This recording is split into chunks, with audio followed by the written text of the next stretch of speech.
so little is known that they can almost get away with that, because it's a huge statement. And it's like, well, you already told me these things are impossible and they exist and they're demonstrable. So why not that? Well, because that's not scientific. That's a theory shellacked onto the math instead of the math speaking for itself, right? And the chip speaking for itself. So the chip doesn't need alternate universes to operate this fast. It just needs good, coherent quantum entanglement and cohesion and time to do it. And time for them is very relative. Time for a quantum computer, it can do a lot in a very short amount of time.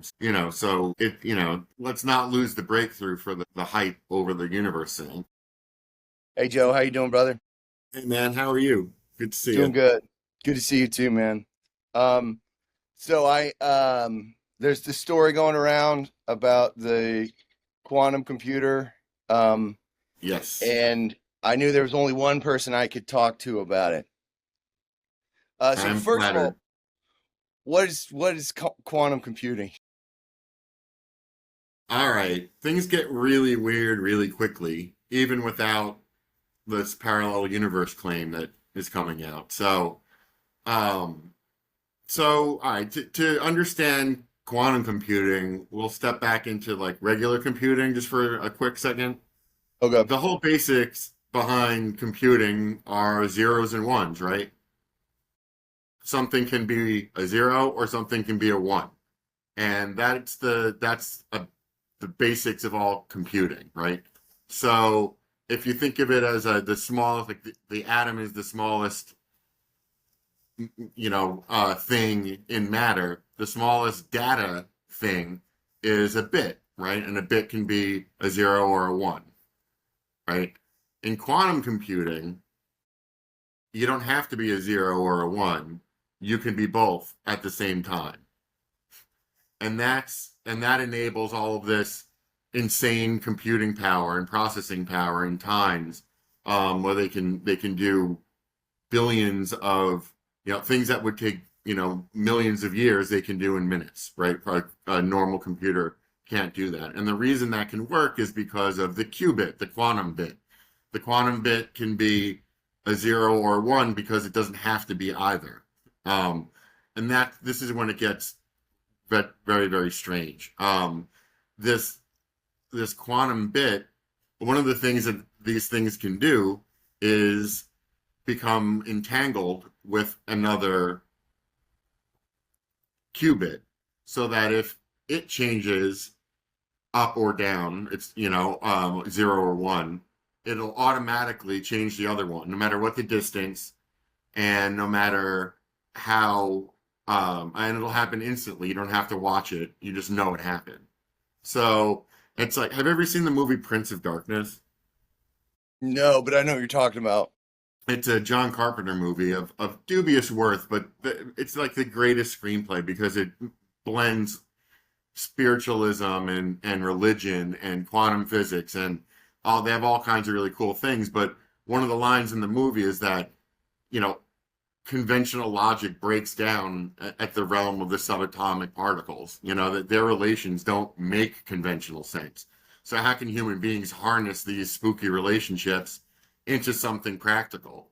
And computing is definitely the answer for that. And quantum computing is the next huge step. Everyone's going on and on about AI, and there's certainly some validity to it, not justifying the hype, but quantum computing does change everything immediately. So the limitations are keeping quantum conditions. If you want to keep a qubit in any kind of stable condition, it usually requires something like keeping it at a below zero temperature or very sensitive conditions, right? To keep these things pristine. If you have them doing things, running operations, they're going to lose their what they call coherency. They're not going to relate to each other as clear, and they're going to introduce errors. And if you get errors, you can't trust your computations, and you lose your ability to compute at these levels. So that's the big problem to solve, and that's what seemingly Willow does solve, at least to a certain degree. And that's a big deal, right? None of this has anything to do with other universes, right? None of this. And I don't think any of it actually does. but we could get into that. But I'm going to take a pause to see if your brain is melted, if any of this made any sense, or it makes sense, but then you realize that it's not supposed to make sense. It's all Schrodinger's cat. It's the realm of the spooky subatomic particle, where logic does break down. It's crazy stuff. It honestly is. But all that is the current state of the art. It doesn't get weird until this guy stands up on stage and starts talking about parallel universes. So, sorry, let me let my dog in. Go ahead. Yeah. So my brain was already melted, but yeah, it's more melted now. So the calculation of the amount of time it would take, like you said, that a quantum computer can make a calculation like that would take an older or a different computer like millions of years. How do they make that calculation? By doing calculations. They keep them stable long enough to be able to do things with them. I mean, this isn't a hypothetical thing. These are actual quasi-physical things that are operating in labs and inside computer chips. I mean, they know because they do it, which is the cool thing. And that's demonstrate, they can demonstrate it, they can repeat it. It stands up to scientific rigor. That paper in Nature is not being attacked. What the guy said on stage is being attacked, but their achievement is not. So it's part of the communication problem. Why they're going down this other Art Bell road when they don't have to is sort of beyond me. But because the actual achievement is worth noticing, and it is a milestone. In terms of what they're saying, when you look deeper into what they did into the paper in Nature and everything, usually when you build a lattice, a network of qubits to relate to each other, you lose coherence. You just do. And they're figuring out architectures that don't lose as much coherence. That's a big deal because these chips become very, very useful because they're more stable. And you can't put anything out into the market until you reach that milestone, and they have. So that's a big deal. So it again, they know they can run that fast because they run algorithms that fast, and they run equations that fast, and they throw problems at them, and they know the speeds.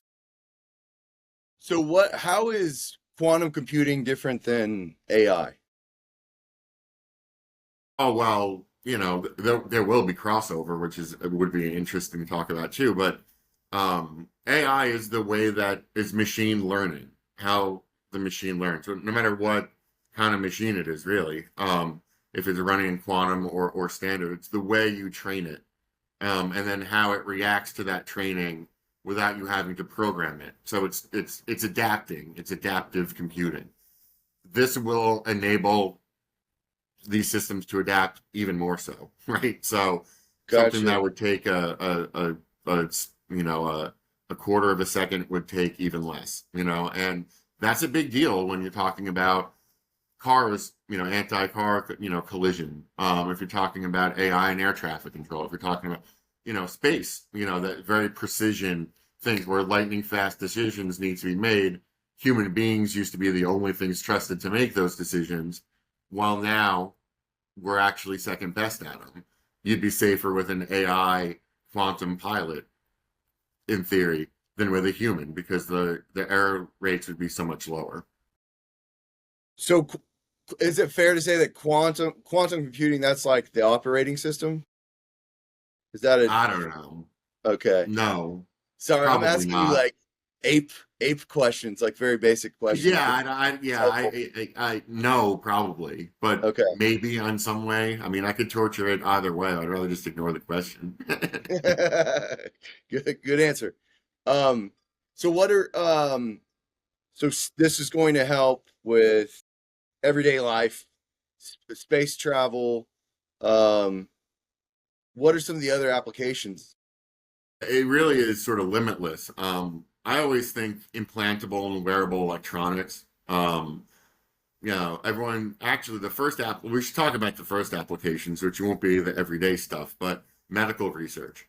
Being able to explore every option conceivable option when you're trying to put together molecules to make new medicine is huge. And to be able to do that in a couple of minutes it is amazing. So, processing huge volumes of data will be a lot easier as well. So that's why I think the AI crossover is very interesting too, because they'll be able to learn a lot faster. So, um, other application, I mean, they're really, it depends on the price point and it depends on the dependability, right? So if they really make a chip, think of everywhere there's a silicon chip and replace it with something that is, I don't know, 3 or 4 hundred times stronger, 1,000 times stronger. Um, Wow. and then think of what that would enable. I mean, what your phone can do at that size really is dependent on your screen. But, if you have something embedded, so you see it in your cornea, you're going to be able to process all that information in a chip that would fit in your eyeball. I'm just spitballing here, but I mean, Yeah. but go ahead, like take that anywhere. Take that concept and blow it out to anything that's in your life, and that's where it'll be. That's how ubiquitous it could be. It's not there yet, but the um, weather will probably might be another. That's another huge data set. I like astronomy for this too, but it's not like they're throwing huge amounts of money around. But that's a great application. So anything that takes huge data sets and crunches it in to seconds worth of processing, and it would have taken a supercomputer to do it. Testing nukes, they always seem to get a seat at the table because that's a huge data thing, and they've been doing that's the replacement for actually physically testing them. So it gets sort of bipartisan kind of support. So there'll be money for that. Think of just big data sets, and that's where you'll find it. And then if it gets popular, cheap, and reliable, it'll be in your phones and your pacemakers. So the original, the finding, the article in Nature, you said, right, was where the finding there is that quantum computing can make calculations that are like far exceed what we've experienced up until this point. But their findings are that they can keep the coherency high, Gotcha, gotcha, gotcha. Okay. so that it's a lot more reliable. So the error rate goes down, and that's the evolution of the thing. That the error rate has to go down for these things. That's been the problem, is stabilizing their operating conditions enough so that they can do their thing reliably. And there, it gets really, it gets actually above my pay grade a little bit. I don't understand how their architecture works at this point. I've read enough, but it's really, it's really genius level type stuff. It really, it's amazing, and it's hard to describe because you grope for these physical and logical sort of connections to make an examples. Oh, it looks like a bridge, it's a highway, the information superhighway, data pipelines, and all this. But you get to the quantum, and it gets spooky, right? It doesn't make sense that particles shouldn't become entangled, right? It doesn't make sense. There shouldn't be that connection, but there it is. And we can use it. We don't understand it worth a damn, I don't think, but we know it enough. We didn't understand gravity. We're using that too. I mean, it's not the first time, but it's just interesting. These are very spooky forces that we're tapping into. Yes, I don't even fully understand the one, and it can be a one or a zero or a one Yeah, and a. if you understand it, you don't understand it. I mean, Gotcha. that's just the thing. I mean, if you flip a coin, no metaphor helps. I'm Yeah. telling you. There's two things that are almost mystically connected. It's easier to think of it like magic. They were created in a way that you know that that connected them, that entangled them. It's almost romantic, right? That in such a way that no matter what the distance, when this one is in the up position, this one will be in the up position, and you just know it's always going to work. It's endlessly repeatable. The coherence goes down. So as you try to make that phenomena useless, but the phenomena exists. It doesn't make sense. things that are separated by 1,000,000 miles that don't have a physical connection, that move, that change their position, shouldn't affect the other one. But they do. Yeah. But they do. That's not the part about this that I'm calling BS on at all. It's the other worlds part that I don't believe in terms of this. I believe that, mathematics, I don't know, I have problems with the other worlds theory in general, but in this particular, I don't think it proves jack. Can we start with your problems or with your issues with the other worlds theory and then talk about the how it relates to this? Uh, yeah. Well, no, I'm not going to. Okay. Okay. And, Gotcha. and the Gotcha. reason the reason why is it might be easier to sort of back into it with what we were just saying, which was Okay. Cool. superposition, which is the ability of an entanglement. The idea that these things are that that these things exist and can influence each other at an infinite distance, um, without any sort of connection, right? That idea has spawned the other worlds theory, or has not, that's not true. The Greeks, ancient Greeks were talking about that, but has given some mathematical teeth to the idea that if something exists in two states at the same time, then there must be a branch in the road where it decides up or down. But what if it went the other way, right? So if it exists in the other superposition, then it's got to be in another universe. It can't be in ours because you can't have something that's two things at the same time, basically, right? So, so I have a problem with that. I mean, I don't understand what's happening, but I don't think that every single millisecond there's an infinite number of infinite worlds being created at every juncture because that means everything is superpositioned somewhere. I mean, it's not like there's your antiparticle. It's not like there's your Spock with the goatee in the evil universe.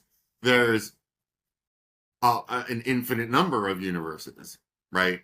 Because every second there's another superposition that's been created and another fork in the road that goes down.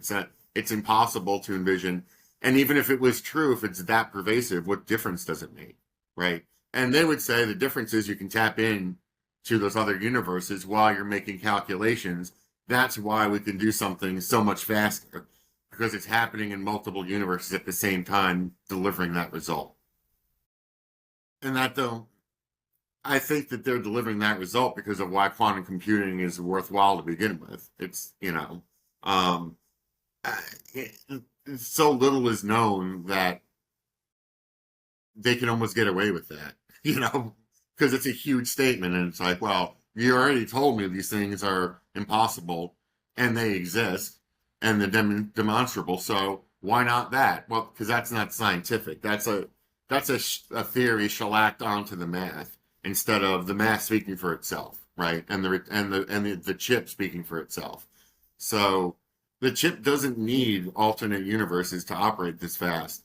It just needs good, coherent quantum entanglement and cohesion and time to do it. And time for them is very relative. Time for a quantum computer, it can do a lot in a very short amount of time. So it, let's not lose the breakthrough for the hype over the universe thing.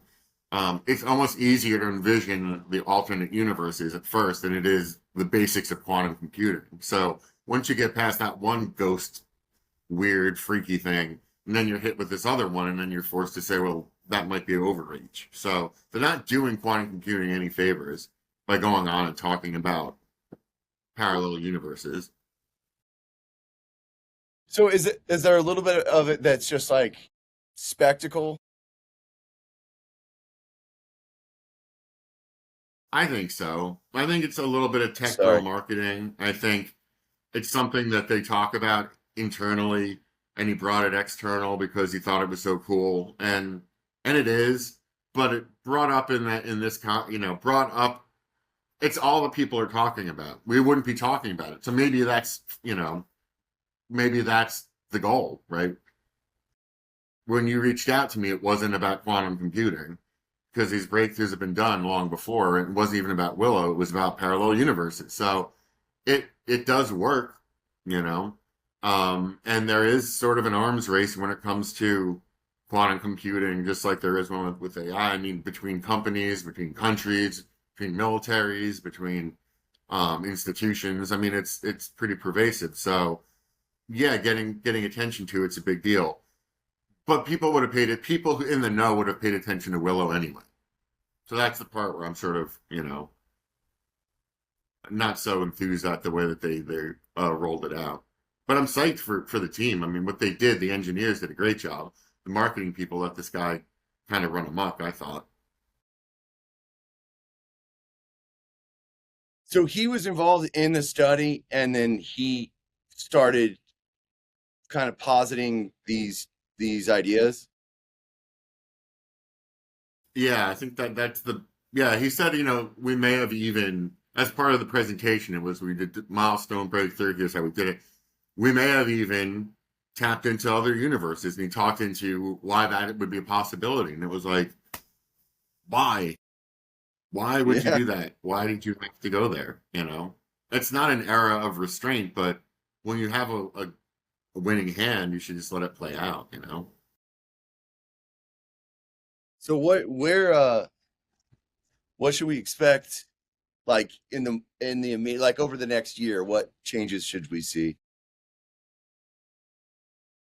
Well, they still have a while to go before prime time. Um, I think it's for Willow, it's incremental. It's increases in coherency. It's fine tuning. I think that, and I know that because that's what they said. Uh, it's a breakthrough though. It's something to build on, right? And it's definite progress. So that's the next level. And what you do at the next level is you build on it more. It's like building an airplane. You got to expand the flight envelope. You got to have it do more efficiently, more reliably, so that you don't need a test pilot. You just can let it run itself. That's the next year. That's the next 10 years, probably the next 30 or 40 years. There's a long way to go, which is exciting. That's why a breakthrough like this it's even more important when these technologies are younger. And this is a very young, impactful technology, but they're up and walking now, toddling, but they're up and walking, and they're going to be, they're going to grow fast, and there's not going to be a lot of walking. They're going to go from crawl to run, just by their very nature. So these little velociraptor quantum computers are coming. They'll end crypto. They'll end all cryptographic systems are going to be compromised. They're going to make every phone and computer in the world outdated. And that's just round one. That's before commercial development. So, yeah, it's going to be an interesting run. Tell me more about the crypto thing, because when we were texting, that's what you kind of struck out as, like, yeah, I think this is probably the real story, or a big part of the real story. Oh yeah, just the impact on, well, when you think of what crypto is and what it's based off of, and the bit keys and all the rest of it, you're basically saying if you got a random lock and spun it, how many times could you do that before you eventually were able to open it? In a computer can do that, a lot more quickly than a human could do, right? So, but how do you make that so big and complicated that it's unbreakable, right? That's one of the basics of all cryptography, including cryptocurrencies and everything, which they go to that other level that we won't have to. But if you just think about that basic security premise, right? I mean, crypto is revolutionary because of the blockchains and the rest of it. But if you don't have the essential security built in, you got problems, fundamental problems. So, because the whole blockchain is dependent on the integrity of that recorded process, where it came from, how it who owns it, all that. So, if you have something that can spin a billion locks a billion times in a billionth of 1 second, You don't have crypto. You don't have any cryptography anymore. It's done just like that. So so national security implications are enormous, right? Just huge. Um, and everyone says, "Oh, the nuclear codes." Our ICBMs are so old; they're in tunnels. The tunnels that have the cords in them that activate it, they're literally hardwired in. They're like, you can't hack an ICBM because they're so old, not because they're so secure. They're almost like air gapped. So it's interesting. But anyway, yes. So yeah. So then you pair it with AI and throw a little of that into the mix, and you can get some real nightmare or utopian scenarios together. But crypto doesn't survive. They just can't. I don't think. No one thinks. Crypto people don't like to talk about it, but it is the Armageddon that's coming for all of that. How far away is that Armageddon? Well, thanks to Willow, a lot closer. Um, I don't know. Because the development of quantum is so new, and it's hard to it's hard to back it because of all of the, I don't know, just the steep hills it seems like it would have to climb, the usability of it and the stability of it. But they have a chip. It works. It has good coherence. It's something they can build on. It's an actual architecture they can start designing around. And that news like this makes me think it's a lot sooner than we think. And it doesn't take very many. In theory, one quantum computer that was aimed at a crypto system would be enough to ruin the whole thing. So if one quantum computer aimed at Bitcoin could ruin it in less than a minute, probably less than a microsecond if they really wanted to get into it. If they dedicated, if there was a hacker that wanted to do that, I don't see what would stop it. So does this also push us forward to like the very Hollywood version of a robot controlled Armageddon? Probably, yeah, everything seems to. But yeah, I mean, it certainly makes that dystopian future a lot more likely, right? I mean, I don't know about there's a certain inherent morality play that the computers learned enough to know that we're the enemy. And it's sort of like, I don't know, I'd like the machines would think that we're here to tend to them. And they got a good symbiotic relationship going with us, whether we're the barnacles or they are, it's up to them to decide. But I don't see the extermination being the way forward for machine kind. You know, um, it doesn't make a lot of logical sense to go down that route. So why would they?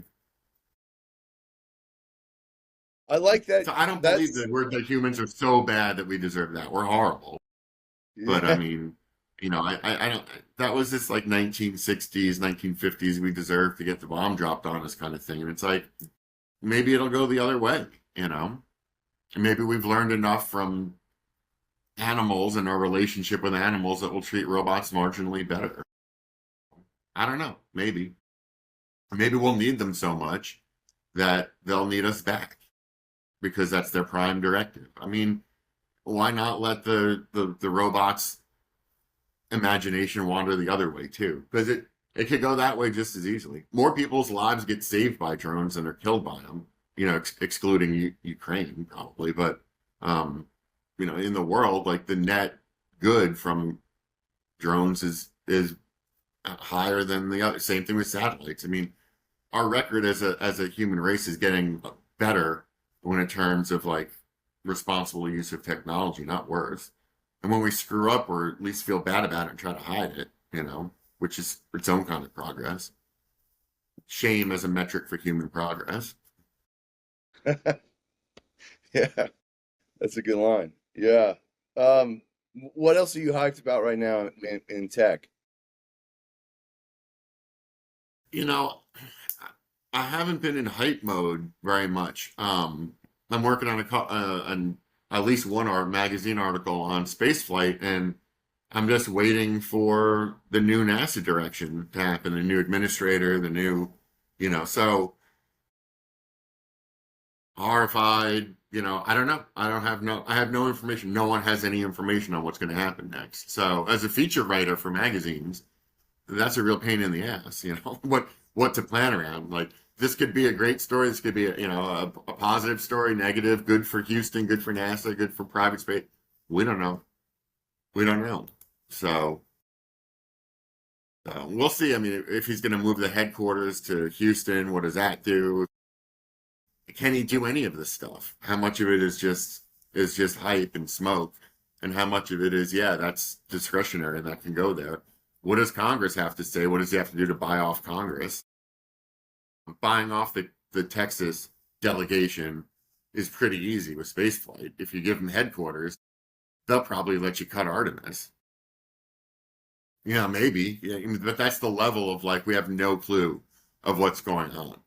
And that's everyone. I mean, I'm talking to analysts, I'm talking to private space companies, and that talking with all kinds of people. No one has any idea. So how do you plan ahead for that? A feature that's due at a certain point in the year. So the uncertainty is real. Changes might not be, but the uncertainty certainly is.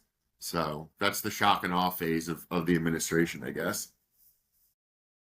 So, is there anything else people should know about quantum or other worlds theory, multiverse, anything like that? Probably not. It's probably better you just ignore it until it's here. It's just to me, it's just another example of something that we'll never be able to fix on our own when we get it. We already passed the big inflection point where we can't fix our phones, we can't fix our cars, we can't fix our sewing machines, right? You need to be an electrical engineer and a computer science major to do anything. So, and they're trying to do that with houses too. Smart houses are going down that road as well. Although you still need a good plumber. Anyway, so what you should know is that just don't trust everything that you read. This is a good excuse to talk about quantum computers and some of the more interesting and far out things about it. And the alternate worlds theories as well. I mean, it's all good to explore. Just watch out what you believe. Science is tricky. That's great. Man, it's good chatting with you. Always, man. Whenever you need it, I'm around.